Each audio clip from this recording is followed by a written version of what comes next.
RCV Notícias.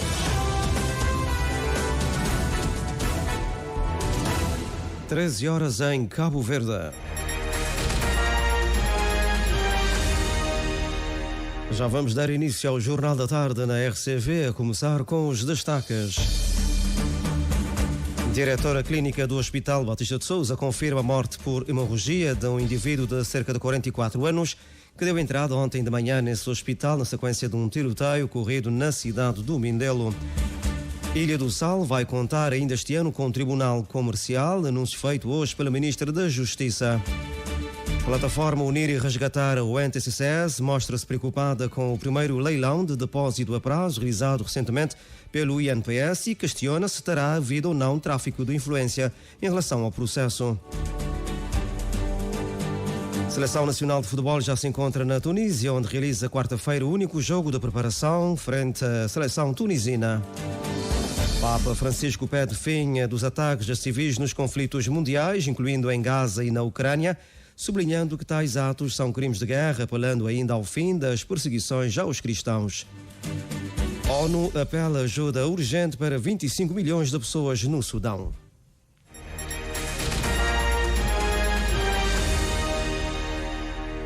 Renovamos os votos da boa tarde, seja bem-vindo ao Jornal das 13, aqui nas antenas da sua rádio de Cabo Verde. A diretora clínica do Hospital Batista de Souza confirmou hoje a morte por hemorragia de um indivíduo de 44 anos que deu entrada ontem de manhã nesse hospital na sequência de um tiroteio ocorrido na cidade do Mindelo. Conforme Nair Santos, deram entrada naquele estabelecimento hospitalar ontem às 4h38 da madrugada 3 pacientes, um deles de nome Ismael Neves, que veio a falecer no bloco cirúrgico às 7h50 da manhã por hemorragia intensa provocada por arma de fogo. Deu entrada ontem de madrugada às 4h38 3 pacientes, um paciente em estado grave que foi ao bloco e outros 2 pacientes que estão clinicamente estáveis. O que foi ao bloco faleceu às 7h15 do decorrer da hemorragia provocada por arma de fogo. A informação nós temos é que foi atingido no peito. Foi no peito? No peito não posso dizer, mas posso dizer que é no decorrer de uma hemorragia intensa que tentaram no bloco tentaram fazer cirurgia, mas acabou por falecer, acabou por não resistir. Os outros 2 também deram entrada, estão clinicamente estável atualmente. Foram atingidos agora. Em relação aos outros 2 pacientes que igualmente deram entrada no hospital atingidos por arma de fogo, estes estão clinicamente estáveis. Um deles deverá receber alta em breve, segundo Nair Santos. Os outros 2 também deram entrada, estão clinicamente estável atualmente. Foram atingidos agora também. Foram atingidos também por arma de fogo. Estão clinicamente estáveis atualmente. 2 do sexo masculino e 1 do sexo feminino. O do sexo masculino, de 44 anos, faleceu, infelizmente, deu entrada às 4h30, faleceu às 7h50, no bloco, com hemorragia intensa, e os outros 2, um é do sexo masculino ou até do sexo feminino, estão clinicamente estáveis, internados. Provavelmente a senhora pode ter alta breve. Agora o senhor ainda não sei. O decorrer da semana estão internados, são pacientes que estão sob investigação. A polícia está e estão sob vigilância. A diretora clínica do Hospital Batista de Souza, que falava hoje de manhã à imprensa aqui no Mindelo. A Rádio de Cabo Verde está a tentar desde ontem saber mais informações sobre este tiroteio que vitimou um indivíduo, como já dissemos, de nome Ismael Neves, de 44 anos, técnico da ITA, que deixou 2 feridos, mas junto das autoridades não conseguimos até agora nenhuma informação em concreto. A PJ remeteu-nos para o Gabinete de Comunicação e Imagem da instituição. Mais detalhes, certamente, ao longo dos próximos informativos da Rádio de Cabo Verde sobre este caso que aconteceu ontem aqui em São Vicente. O SAL vai contar ainda este ano com um tribunal comercial. O anúncio foi feito hoje pela Ministra da Justiça, Joana Rosa, que justificou a decisão com a necessidade da ilha ter instituições que acompanhem um turismo em franco desenvolvimento. Estamos a estudar a necessidade de se criar um juízo comercial ou então, mesmo também instaurando, ou diria, implementando os mecanismos alternativos ao nível da comarca do Sal, vamos poder também dar aos cidadãos, às empresas, oportunidades de adesão a esses mecanismos que, como sabem, são de livre adesão, mas que acabam por contribuir para reduzir a demanda ao nível dos tribunais. A par do Tribunal Comercial do Sal, a Ministra anunciou também a criação do Centro de Estudos Jurídicos e Judiciários para a formação e capacitação de todos os operadores judiciários. Isso que nós estamos a querer, com o Centro de Formação Jurídica e Judiciária, que será implementado ainda este ano. Vamos poder ter magistrados bem capacitados, oficiais de justiça, conservadores notários, agentes de segurança prisional. Portanto, vai ser uma escola multidisciplinar porque vai poder criar as condições para uma melhor justiça, mais qualificada, para uma melhor preparação das pessoas que vão entrando na magistratura, vão receber uma pré-preparação aos concursos e vamos poder contribuir, como eu dizia, para aquilo que é a especialização também dos tribunais. Anúncios da Ministra da Justiça feitos à margem de uma formação dedicada a profissionais do Ministério Público sobre a implementação do Sistema de Informação de Justiça que decorre hoje na Praia. Uma ação que, explica Joana Rosa, foi pensada para responder a uma das principais demandas do país. Tornar a justiça mais célere, menos morosa, contribuir para a pacificação social, contribuir para o desenvolvimento do país. Como sabem, a justiça é um elemento fundamental para a atração de investimento externo, para a credibilização do país, para a democracia, para o próprio Estado de Direito. Portanto, é fundamental que haja uma justiça célere, para além de tem que ser justa. Isso é garantido para a própria independência, aquilo que é um princípio fundamental do Poder Judicial, que é a sua independência, mas também garantir que os cidadãos possam, acedendo à justiça, ter uma decisão rápida e que possam, portanto, ver verdadeiramente o funcionamento eficaz deste órgão que é fundamental para o desenvolvimento do país. O Sistema de Informação de Justiça é um projeto que está a ser desenvolvido desde 2007 em parceria com o Núcleo Operacional para o Sistema de Informação. A plataforma Unir e Resgatar a UNTCS espera que neste novo ano o Governo e as entidades patronais possam estar mais abertos à celebração de novos contratos coletivos de trabalho. Este é um dos desafios que a plataforma assume neste 2024, contando com a total disponibilidade das partes. Para 2024 não tem necessidade de desafios, para já não creio que começa para a FLEC não para que o Governo e dá indicações e também entidades patronais fica mais aberto para a celebração de mais acordos coletivos de trabalho, quer de empresas, quer para o setor. Faz um esforço junto com entidades que já não têm, nomeadamente institutos e Prodial, para ter mais formação sindical de raiz, porque, infelizmente, hoje em dia não tem sindicalismo muitos ativistas sindicais que é sindicalista e é preciso saber disso. Não tem um desafio que tem mais disponibilidade para dirigentes sindicais para exercer de forma mais inteira, definitiva, o sindicalismo. No TENI, por também realizar questões em relação ao NPS, que não te pede que para ter maior com participação nas consultas e nos exames de especialidade, mais atenção nas evacuações. Em suma, em relação ao NPS, não te espera que a semelhança daquilo que já acontece com as clínicas dentárias, este acaba com fazer para as outras especialidades mais acordos para que de facto pessoas possam ter acesso à saúde de forma livre e mais justa. Sobre o primeiro leilão de depósito a prazo realizado recentemente pelo INPS, Eliseu Tavares lança alguns questionamentos. Houve o cuidado de fazer a melhor seleção? Pelos vistos, aquilo que o jornal está falando, não. Será que os requisitos foram transparentes? Será que foram transparentes? Nunca sabe. Portanto, porque um leilão desse tipo, que implica voltados fundos, está dado a concorrentes a oportunidade de se participar em poucas horas. O primeiro leilão, cerca de 52 horas que se prepara. E depois o segundo leilão, muito menos tempo. Será que de facto houve todo o cuidado para que de facto aquele investimento seja um investimento seguro? Será que a instituição escolhida é a instituição que mais dá garantias para que aquele fundo tenha maior aplicação, para que aquele fundo tenha maior segurança? Portanto, o facto desse leilão ter sido feito, para aquilo que não te entende, um pouquinho às pressas, te levando fica com alguma preocupação, mesmo porque não te pensa que se tudo tivesse sido feito de forma clara, transparente, legal, nunca te tinha 4 entidades bancárias que te reclamam. Nunca te tinha o próprio regulador, portanto o Banco de Cabo Verde te manda bancos para abster e participam naquele leilão. Quer dizer, não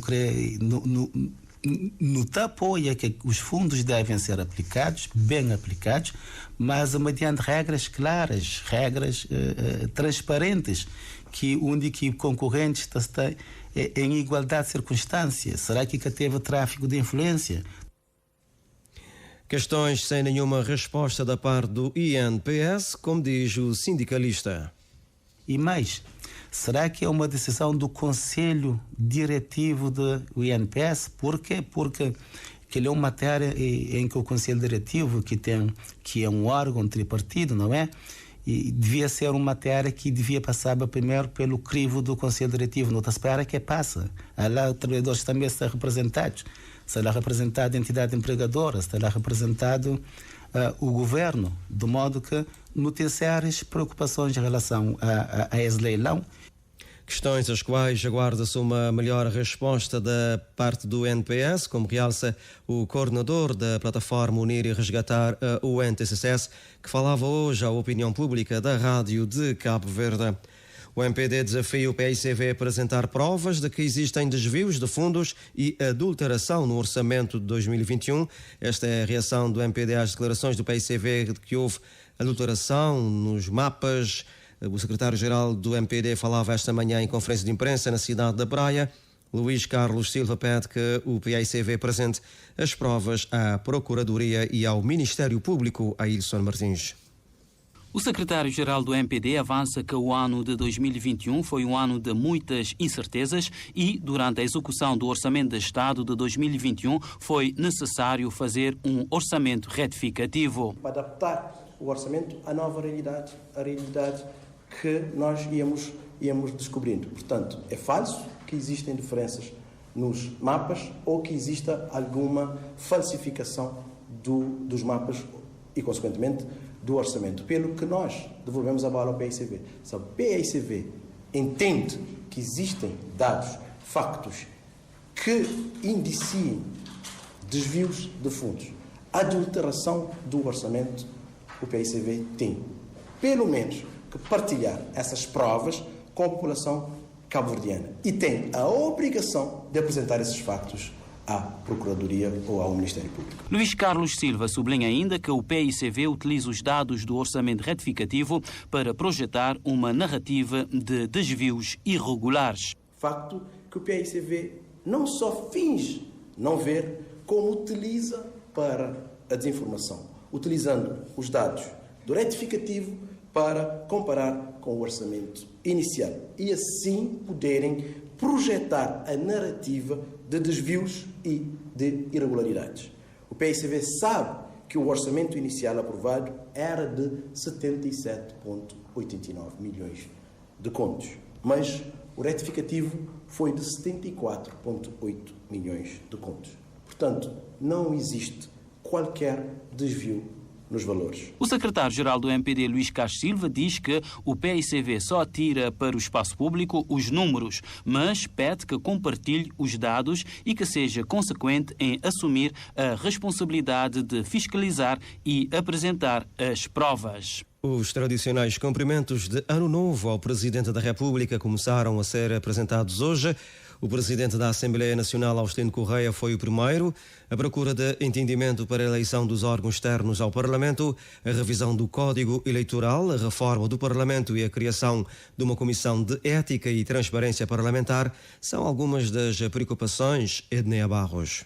O chefe de Estado arranca a sua agenda pública de 2024 recebendo os cumprimentos de Ano Novo, um momento reservado ao balanço do ano transato e à apresentação das perspectivas para o novo ano. O presidente da Assembleia Nacional disse que 2023 não foi um ano fácil, mas que a instituição cumpriu as suas funções e destaca que estão sobre a mesa a procura de entendimento para a eleição dos demais órgãos externos ao Parlamento. Cumprimos as nossas funções, as funções de representação, as funções de orientação e fiscalização política do governo, as funções em relação a outros órgãos. Temos sobre a mesa também procura de entendimento para a eleição dos demais órgãos. Nós constituímos uma comissão eventual para a reforma do Parlamento, que já está na fase final do seu trabalho.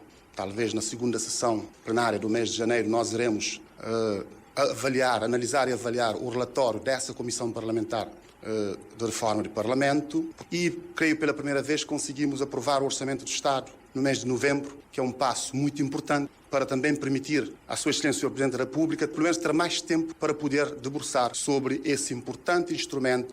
E por este ano ser de contexto eleitoral, acarreta alguns desafios à Assembleia Nacional, afirma Austelino Correia, avançando que está em carteira a revisão do Código Eleitoral. Nós teremos sobre a mesa a questão da revisão do Código Eleitoral, que exige entendimento entre os sujeitos parlamentares, evidentemente entre os partidos políticos. Teremos sobre a mesa a aprovação dos instrumentos já que nos serão postos à disposição pela Comissão Eventual da Reforma do Parlamento. Também exige algum entendimento, algum consenso. Temos o Estatuto dos Titulares de Cargos Políticos, teremos a questão da revisão do regimento do Parlamento, a revisão da Lei Orgânica do Parlamento. Estamos a pensar criar também uma Comissão de Ética e Transparência Parlamentar, um Código de Ética e Decoro Parlamentar, para que possamos também continuar nessa empreitada de elevação do debate parlamentar.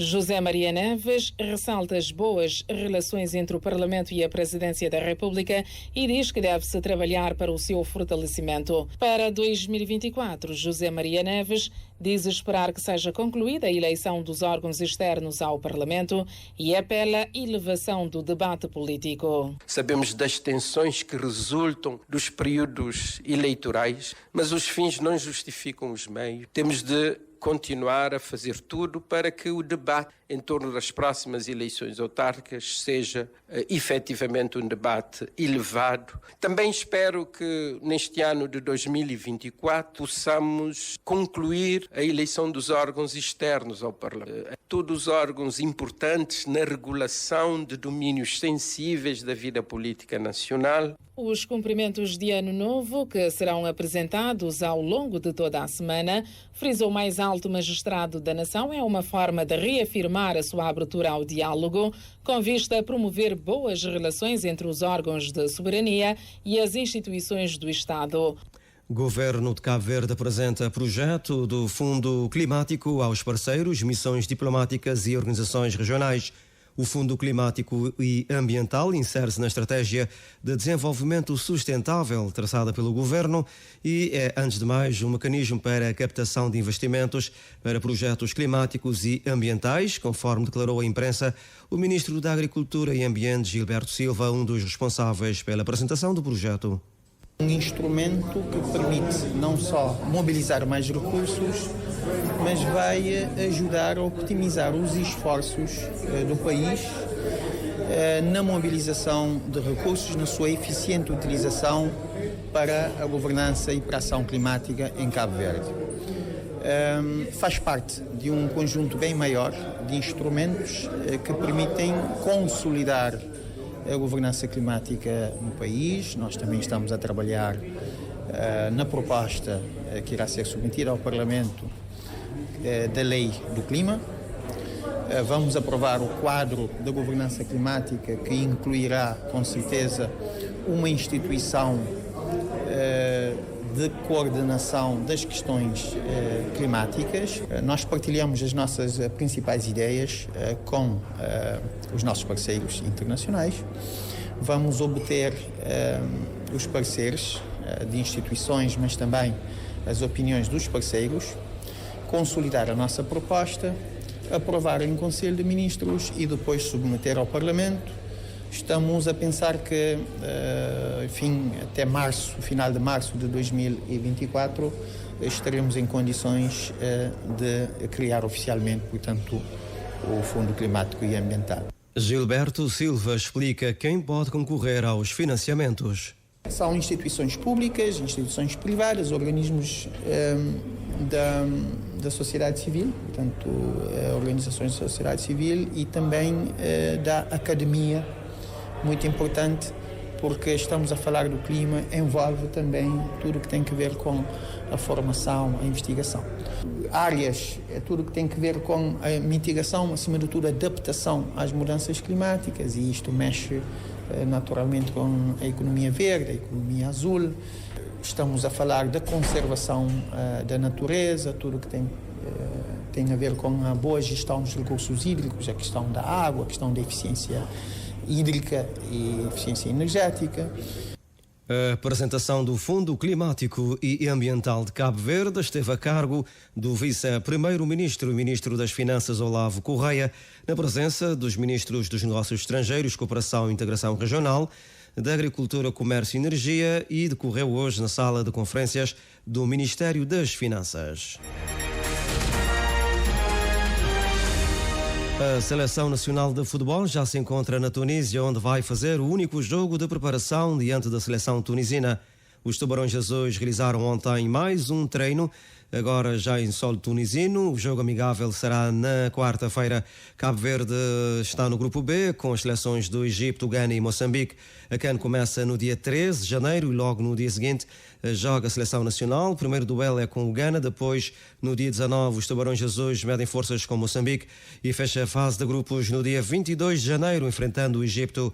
O treinador do Portimonense, Paulo Sérgio, na divisão da partida da sua equipa para o jogo do Campeonato Português diante do Rio Ave, comentou a situação do Hélio Varela, portanto, que tem sido notícia nos últimos dias. O Hélio não voltou, o Hélio nunca saiu. Li alguns que ele tinha estado ausente, mas não.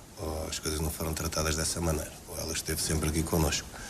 O Hélio tem um orgulho enorme em representar a seleção do país dele, mas neste momento, que é um momento importante na carreira dele, e não sendo um titular absoluto da equipa de Cabo Verde, concordo com ele, acho que faz todo o sentido ele ficar, tem muitos anos à frente para fazer carreira na seleção, se for essa a intenção das pessoas. De recordar que o Hélio Varela já veio a público defender-se das críticas que tinha abandonado o estágio da Seleção Nacional. Ainda com o desporto, a Seleção Nacional de Handball está desde ontem concentrada no Concelho de Oeiras, em Lisboa, até o dia 15, para depois seguir a viagem para o palco do CAN 2024. O selecionador nacional Jorge Rito está ciente do feito conseguido no último campeonato africano, por isso o foco está em tentar fazer melhor. Ambição não falta nos jogadores. Mas na segunda-feira iniciaremos o nosso último microciclo, temos um jogo já agendado com o Belenense em Lisboa e vamos ver se conseguimos mais algum jogo, mas vamos treinar pavilhão e ginásio intercalando, digamos assim, até à viagem para o Egito. O Campeonato Africano de Handball Egito 2024 começa no dia 17 deste mês. No primeiro jogo, Cabo Verde tem pela frente o Ruanda.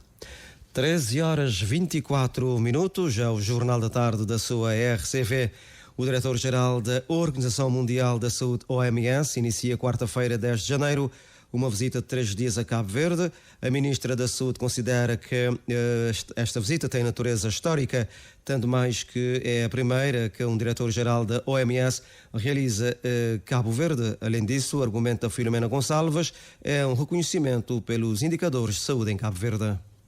fruto do trabalho árduo ao longo de muito tempo e da dedicação de todos os profissionais de saúde e de cada cidadão deste país. Prova disso é o comportamento que cada um de nós devemos em relação à Covid. Esta é uma oportunidade para mostrarmos ao mundo as nossas conquistas e para aprendermos ainda mais com a experiência global. A sua presença entre nós será uma fonte de inspiração e um impulso para continuarmos a melhorar os nossos sistemas de saúde e bem-estar.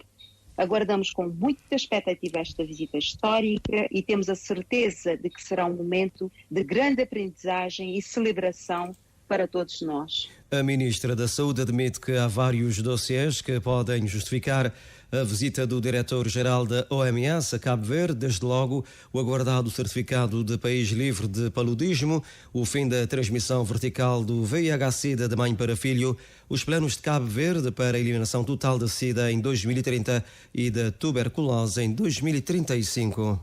Sobre a transmissão vertical ou a tuberculose, já estamos a preparar os processos também para darmos entrada à certificação. A OMS já terminou a avaliação de Cabo Verde no que toca ao paludismo, não tem havido transmissão autóctone há muito tempo. Será desta que o Diretor-Geral faz a entrega do certificado? Nós estamos aqui expectantes de facto e estamos em crer que sim, será desta, porque nós preenchemos todos os requisitos. Todos os relatórios técnicos recomendaram para a certificação de Cabo Verde país livre do paludismo.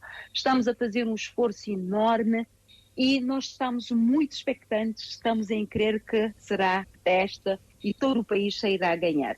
Filomena Gonçalves anuncia que o lançamento de 2024 como o Ano da Saúde Mental vai ocupar um espaço substantivo na agenda do Diretor-Geral da OMS.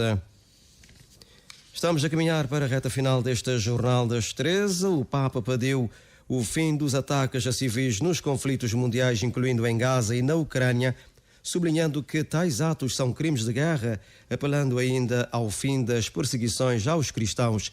As guerras modernas já não acontecem apenas em campos de batalha demarcados, nem dizem respeito apenas aos soldados, disse Francisco durante a audiência de Ano Novo com os membros do corpo diplomático acreditado junto ao Vaticano. Numa situação em que a distinção entre objetivos militares e civis já não parece ser observada, não existe conflito que não acabe de alguma forma por afetar indiscriminadamente a população civil, disse Francisco. O Papa referiu que os eventos na Ucrânia e em Gaza são uma prova clara disso. Não devemos esquecer que as violações graves do direito internacional humanitário são crimes de guerra e que não basta identificar, que é preciso sim as prevenir, indicou o Papa Francisco. O subsecretário-geral da ONU apelou hoje, após quase 9 meses de guerra no Sudão, a intervenção internacional urgente para garantir a ajuda humanitária em todo o país, com quase 25 milhões de pessoas a precisarem de ajuda este ano. Martin Griffiths alertou que os abusos horríveis que têm definido a guerra naquele país africano espalhou-se a outros pontos críticos do Sudão, e os relatos de violações generalizadas dos direitos humanos, incluindo violência sexual, revelam que as partes envolvidas não estão a proteger os civis. Por isso, quase 9 meses depois do início do conflito, o Sudão entrou numa espiral descendente que se agrava a cada dia. À medida que o conflito alastra pelo país, o sofrimento das pessoas é cada vez maior e o acesso humanitário diminui, realçou aquele responsável. Também, pelo que em todo o Sudão estima-se que quase 25 milhões de pessoas vão precisar de ajuda humanitária este ano, disse aquele responsável da ONU, que mostra-se preocupado, diz ele, com a situação muito crítica que se vive no Sudão. Para o subsecretário-geral da ONU para Assuntos Humanitários, que é também coordenador de ajuda de emergência da ONU, a triste realidade é que a intensificação da violência tem colocado a maioria das pessoas além do alcance humanitário. Até porque as entregas através de linhas de conflito pararam, mesmo com a operação de ajuda transfronteiriça do Chad, servindo como um salva-vidas para as pessoas em Darfur. Os esforços para entregar ajuda em outras regiões do Sudão estão cada vez mais ameaçados, tendo em conta o conflito.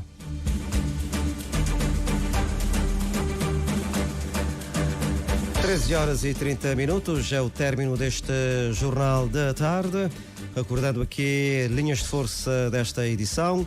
Diretora clínica do Hospital Batista de Souza confirma a morte por hemorragia de um indivíduo de cerca de 44 anos que deu entrada ontem de manhã nesse hospital na sequência de um tiroteio ocorrido na cidade do Mindelo. Ilha do Sal vai contar ainda este ano com um tribunal comercial, anúncio feito pela Ministra da Justiça hoje.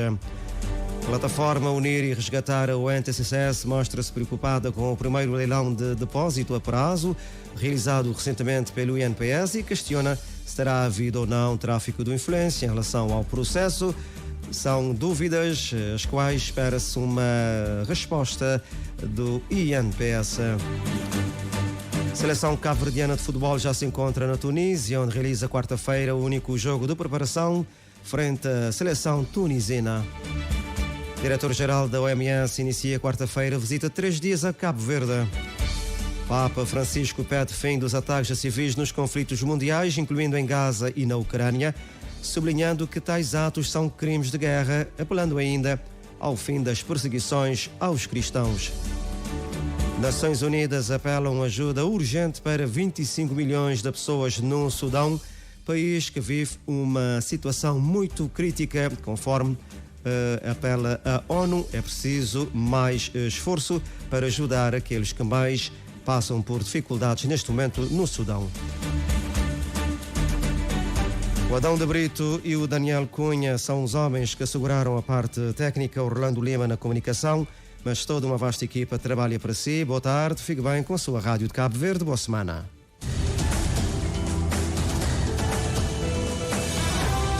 Mais informações em www.rtc.cv e na aplicação RTC Mobile.